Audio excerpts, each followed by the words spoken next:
about various subjects, actually. It's interesting, your tweet experience. But one of the things you tweeted about was Bitcoin, that you were still thinking about a month ago now.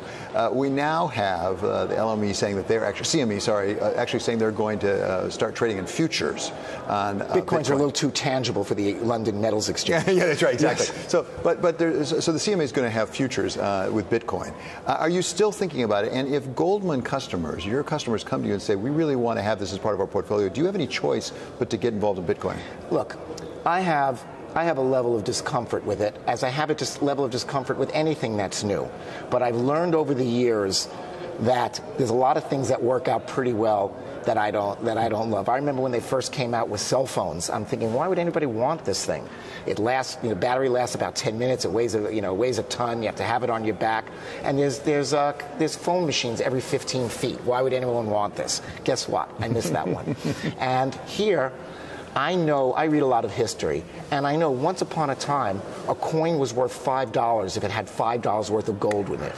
And then a piece of paper was worth $5, but only if it was backed by gold in the treasury, or silver in the silver certificate. And even then, people were suspicious. Now we have paper that's only backed by fiat. The government says, I think that's what it's worth. Maybe in the new world, something gets backed by consensus. Right. Instead of a government fiat, maybe it's a consensual arrangement by people that agree that it's worth something, kind of like what social media does. It's not my natural state of comfort. But if you told me that, if we went into the future and Bitcoins were successful, I would be able to explain how it's a natural evolution from hard money. By the way, why is gold worth anything more than the jewelry value in gold? That's kind of a consensus that people have, because no government says, I'm going to pay you $1,300 an ounce from gold. It just is that. If somebody, why is it worth that? You can't eat it. Why is it worth that? Because it's been like that for a long time.